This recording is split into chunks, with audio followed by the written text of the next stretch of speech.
Couper ou ne pas couper ses gourmands?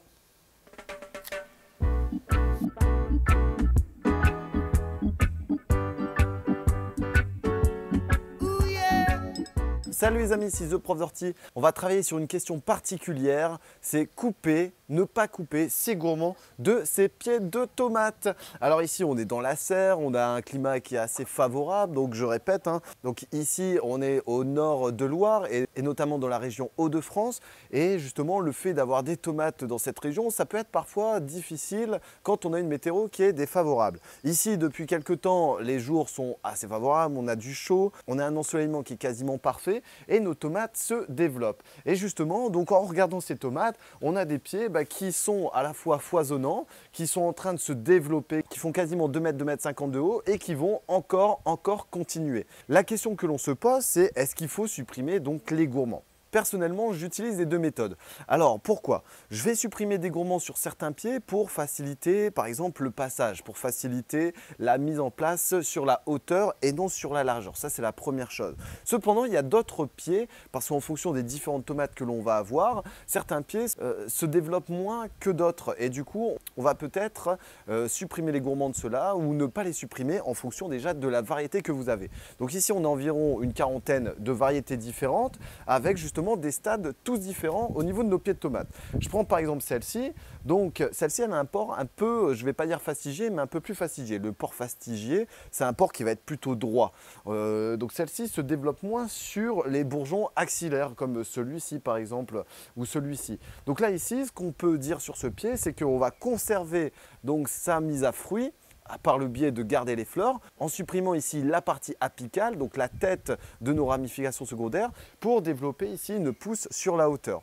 Pourquoi ici j'optimise cette pousse sur la hauteur? C'est surtout pour avoir un côté ombragé pour l'arrière-saison. Et ça, c'est important pour moi parce que ça m'évite à la fois de moins arroser. Et ensuite, on a les dernières tomates qui arriveront sur les parties hautes et on n'aura plus qu'à cueillir. On va jouer un petit peu sur ce pied de tomate. Alors déjà, le gourmand va arriver au niveau des aisselles, au niveau des extrémités de mes nœuds. Donc on va avoir des tiges qui vont se développer et qui vont canaliser la sève pour la diviser en deux. En gros, c'est vous avez une autoroute, c'est saturé, et ben on va pouvoir diviser par cette même méthode.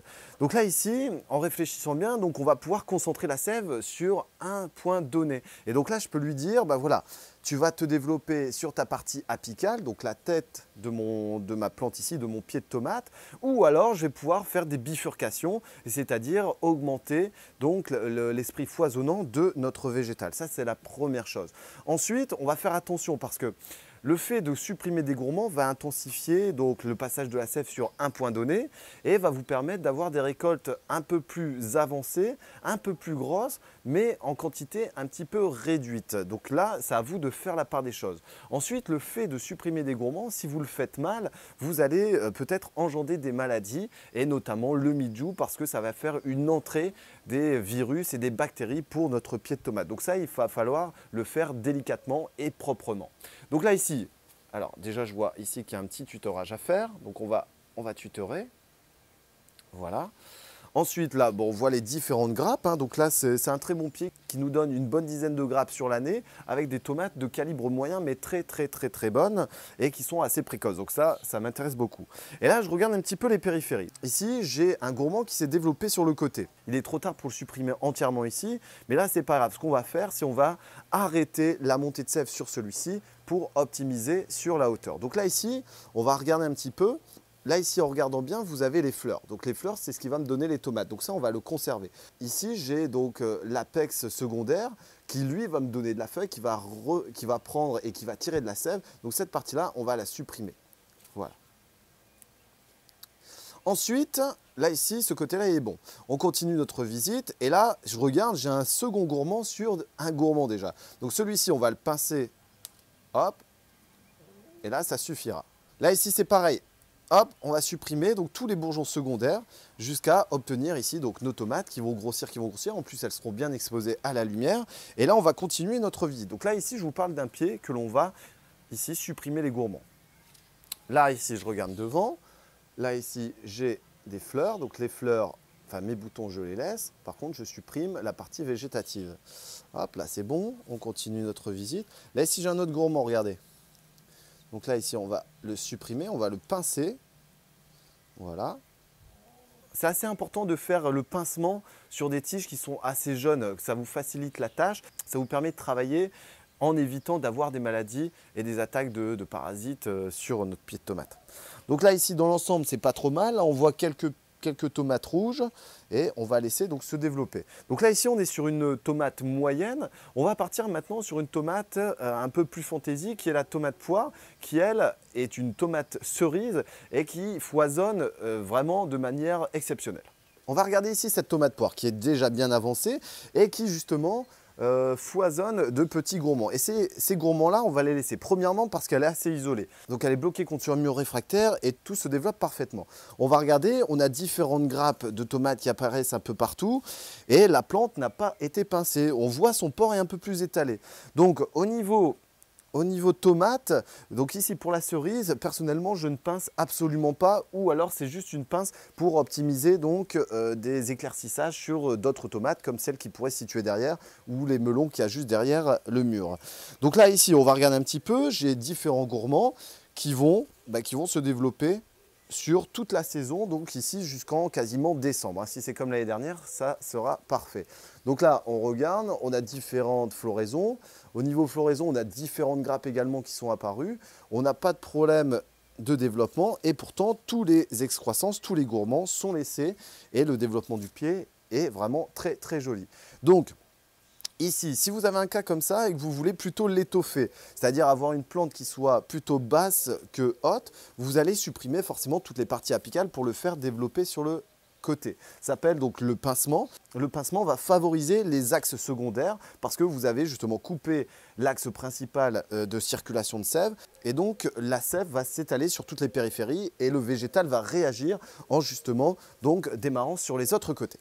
Ce qu'on va pouvoir faire également, donc là on est dans la deuxième partie de la serre, avec un très très bon développement, c'est que l'on va pouvoir peut-être tailler des axes secondaires trop importants si vous êtes embêté avec ça. Alors pour ça on va prendre le sécateur et ensuite on va les couper proprement. Et je rappelle, quand on vient couper avec son sécateur, la lame est tout le temps côté végétal pour éviter justement d'écraser les cellules avec notre bec. Donc là ici on va regarder un petit peu ce qu'on a. Par exemple, j'aurai cette tige là qui est trop importante. Si justement on ne peut pas supprimer l'apex de celle-ci, par le simple fait de pincer, on va venir le couper avec le sécateur. Ou alors on supprime l'intégralité de la section, mais là étant donné que j'ai déjà des tomates dessus, on va juste supprimer la tête pour laisser partir sur la hauteur et ainsi faciliter de la luminosité pour les pieds qui sont aux alentours pour avoir justement le maximum de tomates et avoir le même développement pour tous les végétaux ici. Donc là ici je pourrais supprimer soit sur la deuxième hampe florale, soit sur la troisième. Donc là, ici, je vais choisir plutôt de développer sur la troisième. Donc, je viens pincer. Et par contre, est-ce qu'on a de la suppression de branches? Il y en aurait sur la partie basse. On va pouvoir éclaircir pour faciliter les entrées d'air, éviter donc les mildious, pour éviter les maladies, pour faciliter justement donc une aération sur tous nos pieds et éviter une contamination de nos tomates. Donc là, ici, c'est de la grosse tomate, donc ça on va pouvoir le pincer par la suite. On continue en même temps le tutorage. Là ici par exemple, pour laisser plus de luminosité, je pourrais supprimer cette partie-là, mais on a des tomates existantes, donc là c'est bon. Par contre, on va supprimer la tête. Voilà, donc une coupe propre. Qu'est-ce qu'on fait de ces déchets-là? Moi personnellement, je remets tout en place sur le terrain. Donc là ici, ça sera par terre. Là, ici, je regarde le développement, tout va bien. On a le chou qui se développe un peu trop à mon avis, mais bon, ma foi, ça permet de laisser de l'humidité et de l'ombre au pied. Et on va laisser donc les végétaux se développer. Voilà les amis, c'était un petit tuto sur l'entretien de ces tomates. N'hésitez pas à poser des questions, n'hésitez pas à partager, n'hésitez pas à liker, à faire un petit pouce bleu. Je vous remercie bien. On se retrouve pour d'autres vidéos. À très bientôt les amis, salut!